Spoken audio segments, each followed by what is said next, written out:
विश्व थैलेसीमिया दिवस के अवसर पर महाराष्ट्र मेडिकल काउंसिल के प्रमुख डॉक्टर विंकी रुगवानी ने सरकार से विवाह पूर्व थैलेसीमिया जांच अनिवार्य करने की मांग की है। उनका कहना है कि युवाओं में समय रहते स्क्रीनिंग और जागरूकता बढ़ाकर थैलेसीमिया जैसे गंभीर अनुवांशिक रक्त रोग के प्रसार को काफी हद तक रोका जा सकता है, जिससे भविष्य में प्रभावित बच्चों की संख्या कम होगी और स्वास्थ्य व्यवस्था पर पड़ने वाला बोझ भी घटेगा।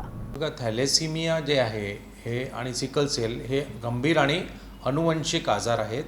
थॅलेसिमिया म्हणजे ज्या लेकराला किंवा रोगीला थॅलेसिमिया मेजर असते त्याला नेहमी रक्त द्यावा लागते। सुरुवातीला महिन्यात एकदा, त्याच्यानंतर जसं जसं वय वाढते तसं तसं रक्ताची रिक्वायरमेंट वाढत जाते आणि मग 15 दिवसात दर 15 दिवसात रक्त द्यायची गरज असते। आणि थॅलेसिमियामध्ये खूप सारे औषधं घ्यावं लागतात, खूप सारे इन्व्हेस्टिगेशन्स करावं लागतात, म्हणजे हे खूपच एक त्रासदायक आजार आपण म्हणू शकतो। तसंच सिकल सेल डिजीज एक असा आजार आहे, तोही अनुवंशिक आणि गंभीर आजार आहे आणि त्या लेकराला किंवा रोगीला सिकल सेल डिजीज असते त्याला नेहमी शरीरात खूप वेदना होत असते, म्हणजे हातपाय दुखणं, पोट दुखणं, पाठ दुखणं, हे म्हणजे इतका दुखत असते की त्याला म्हणजे बराच वेळा त्याला हॉस्पिटलमध्ये आपल्याला ॲडमिट करावं लागते आणि याच्यामध्येही आपल्याला हिमोग्लोबिनची कमी असल्यामुळे कधी-कधी आपल्याला रक्त द्यावं लागते।